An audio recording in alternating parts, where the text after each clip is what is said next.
유월절을 지켜야 되는 거예요. 그 돌 앞에서.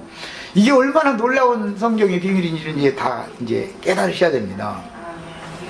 노아의 아들인 함에게 내려진 저주는 아담의 범죄를 인하여 모든 죄인들의 혈과 육의 첫사람들인 아래에서 난 인류에게 내려진 하나님의 저주를 상징하며 모든 죄인된 인간들에게 유전되는 율법의 저주를 벗어나는 거예요. 율법의 저주라는 것은 마음속에 있는 양심에 의하여 각 사람 다 율법이 있죠. 자기 나름대로의 기준이 다 있어. 선악을 아는 일이 하나님 중 하나같이 다 돼 있어가지고 남을 정죄하는 것으로만 끝내면 상관없는데 자기 자신을 참소받죠. 자기 자신이 참소받을 때 고통을 받지 않는 사람은 복음을 들으면 믿어지겠어요? 안 믿어지겠어요? 안 믿어지죠. 때가 안 잃은 사람이죠. 나같이만 양심 바르게 내내 복음 전해놓고 나면 좋은 말씀 많이 들었다고 오늘 참 좋은 말씀 들었다고 고맙습니다. 그러면서 그래도 나같이만 양심 바르고 이렇게 나와버리면 그 사람이 복음을 믿었다는 거야? 안 믿었다는 거야? 나는 이제 어디 가서 그 소리 내내 이제 1시간 내에 해놨는데 그 소리 듣고 나면 정말 참 뒷것이 찝찝해가지고 야 하나님이 나로 괜히 쓸데없는 짓을 하셨구나. 그리고 돌아설 때 참 찝찝하죠. 내 양심이 이 세상에서는 가장 악하고 가장 부패하고 타락한 양심이다. 이렇게 딱 고백할 사람을 만나야 되는 거잖아요. 그래야만 사단의 참소를 거부해라 라는 말이 수용이 된다 이거예요. 사단은 내 양심, 자신의 양심을 통해서 참소하니까 남을 정죄하는 데만 양심이 잣대 노릇을 하는 게 아니에요. 나 자신을 참소하죠. 나 자신을. 그게 사단이 사용하는 불칼이라고 이게. 그래서 자신의 죄인됨을 모르고 자신의 생명의 근원을 드러내어 비방하되 형제들에게 가서 아비의 하체에 대하여 고했다 그러는 원문은 그 비방했다는 뜻이에요. 비방한 함의 범죄는 땅에서 난 모든 인간들의 정신세계를 대변해 주는 겁니다. 그러니까 모든 땅에서 난 사람은 다 함과 같은 정신세계를 유전받고 태어난다. 하나님 중 하나가 선악을 아는 일에 하나님 중 하나가 다 되어가지고 자기 아버지가 벌거벗고 이제 뭐 잠들었다 이제 표상입니다만은 그런 거예요. 그 아비의 하체를 보고 가서 형제들한테 가서 고했다는 거예요. 그런데 자기가 그 하체에서 태어났죠. 내 생명의 근원이다라는 것을 생각을 않고 내 아버지 하체를 부끄러운 모습을 봤다는 뜻은 나의 상태가 어떤가를 보라는 뜻으로 함에게 이걸 보여준 거 아니에요. 왜 삼형제인데 두 형제한테는 그걸 안 보여주고 자기한테 보여주게 만들겠어요. 저는 이제 가끔 교회 생활하다가 내 눈에는 어떤 지체가 어떻게 했는지 말은 나는 그거 몰랐는데 어떻게 그 사람 눈에는 그것이 그렇게 어떻게 잘 보이냐 이거예요. 그것은 누구를 위한 거예요? 보인 사람을 위한 거죠. 똑같은 자리에 있었는데 누구는 그 소리를 들었고 누구는 그걸 봤고 누구는 그걸 만져요. 그런데 누구는 그걸 몰라. 그 같은 자리에 있었는데도 나중에 보면 뭐 그런 일도 있었어? 그냥 엉뚱한 소리에. 왜 그러는 거예요? 한 사람은 은혜 안에 있었고 한 사람은 저주 아래 있었다 이거예요. 저주받은 눈으로는 그게 보이고 저주받은 귀는 그게 들리는 거예요. 저주받은 손으로는 그게 만져지는 거예요. 그런데 어떤 사람은 은혜로 하나님이 아무것도 안 들리고 안 보이고 안 만져지게 그냥 딱 지켜줘 버린 거야. 그럼 더럽히지 않겠죠? 그걸 볼 때는 너를 보라는 거울이다 이거예요. 이게 복음을 은혜로 구원받은 사람이 특징이에요 이게. 그래서 아담의 그 범죄한 아담의 장자인 가인의 후에는 노아의 세 아들 중에 함 자손으로 이렇게 흘러가게 되는데 이것은 사실은 비유로서 전부 그의 정신세계를 말하는 거다. 저주받은 사람의 정신세계를 말하는 거다. 그래서 이런 일은 선악을 아는 일에 하나님 중 하나같이 된 아담의 죄성이 혈과 육을 타고 대대로 유전되고 있다는 것과 자연인의 양심은 이미 죽었고 히브리서 9장에 보면 너희는 다 양심상 죽어 있었다고 그러죠.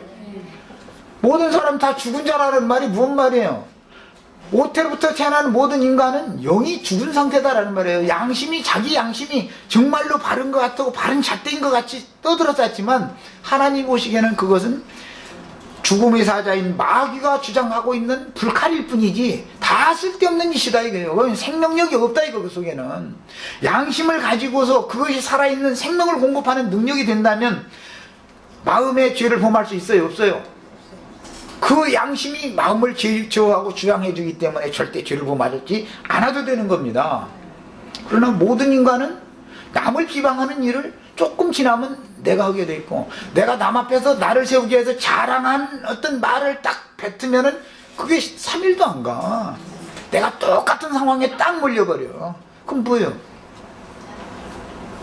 네가 지금 남녀격이 생겼냐 이거야. 너 은혜가 필요하다 이거잖아요. 사인이 하나님께로부터 오는 거잖아요.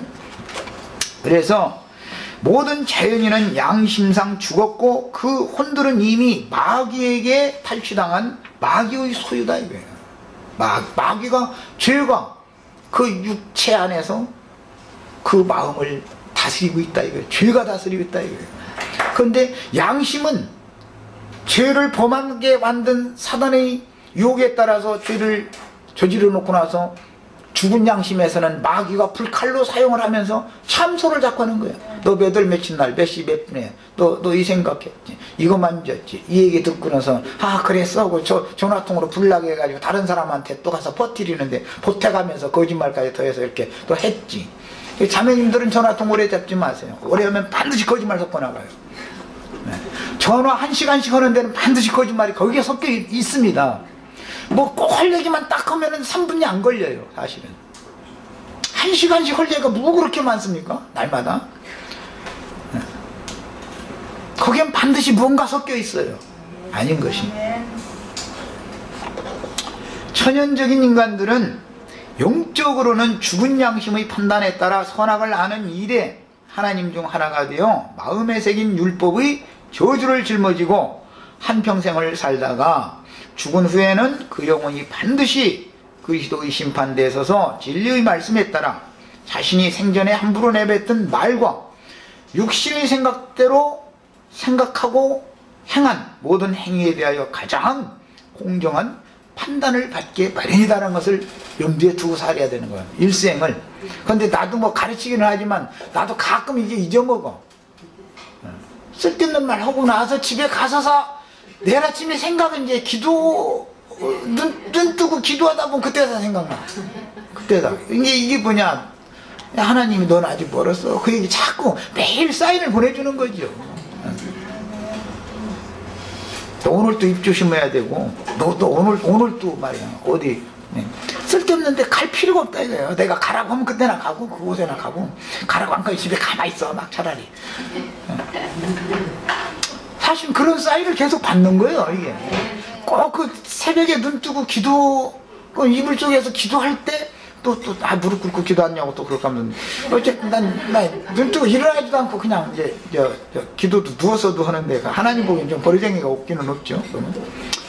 그래도 그때는 생각이 나. 딱 떠올려줘 가면서, 돌아서게 만들죠. 그럼 그 자체가 은혜 안에 산다는 거잖아요. 그 다음에 저주 아래 놓인 자연인들은 자기의 양심의 판단에 따라서 남의 흠결과 허물을 드러내기를 좋아하고 비방하기를 서슴지 않지만 사실은 자신도 동일한 혈과육의 생명을 이어받아서 태어났기 때문에 자기가 비방한 그 아버지의 하체에서 자기가 나왔잖아. 그런데 그것을 비방했다는 건 누워서 침 뱉는다 그러는데 자기를 비방하는 말이거든 사실은 그게. 그래서 이것은 모든 인간이 이게 율법의 저주에 묶여있다 이렇게 표현해요. 여기서 해방받는 것이 구원이다. 율법의 저주. 혈과육의 생명을 이어받아 나 자신이 태어났기 때문에 자신은 검둥이일 수밖에 없다는 것을 모르고 남의 허물과 부족함을 함부로 드러내고, 검둥이들 보면은 이상하게 흰옷 입는 걸 참 좋아하죠. 흑인들이 흰옷을 좋아합니다. 왜? 자꾸 사람이 자꾸 자기 이제 그 신체가 검정색이니까 좀 흰 것을 원하는 게 있으니까 심리 상태 그러겠죠. 예, 그런 것처럼 모든 이 기성교계 사람들도 종교인들 치고 뭐 주님의 날 기다린다 하면 전부 흰 옷 입어. 그거 보면 신기하더만. 지난번에 뭐 그 몇 년도 10월 뭐 며칠 날인가 휴가 된다고 하는 사람들 보니까 전부 흰 옷 입고 나와서 이게 예, 했는데 뭐 물론 그들 말 때 휴가는 하나도 이제 안 되고 말했지만 사람은 다 휘어지기를 원한다는 본성이 다 있다는 것이죠. 마음에는 그걸 원하는 거죠. 그런데 안 되는 거예요, 이게. 그러니까 막 애타는 거죠. 예, 그래서 남의 허물과 부족함을 함부로 드러내고 비판의 말들을 하는 것이 사실은 그것이 자기에게, 자기의 말로 자기가 얽히게 만드는 저주다, 이 말이에요. 남을 저주하고 비판하는 말을 한 것이 주님의 심판대에서 그 재판받을 거리를 그만큼 쌓아놓는 짓이죠, 알고 보면. 그리고 불필요한 자랑의 말, 이런 것들이 모두 예, 자신을 스스로 하나님 앞에서 낮춤당하게 만드는 원인을 자꾸 쌓아놓는 거예요. 우리 인간은 시간이 가면 갈수록 한 가지라도 더 쌓아놓지, 내 스스로는 이것을 줄여나가거나 없애는 방법이 없죠. 그러면 이제 손들어야죠. 줄일 수도 없고 없앨 방법이 없으면 어떻게 해야 돼요? 주님이 대신 이것을 짊어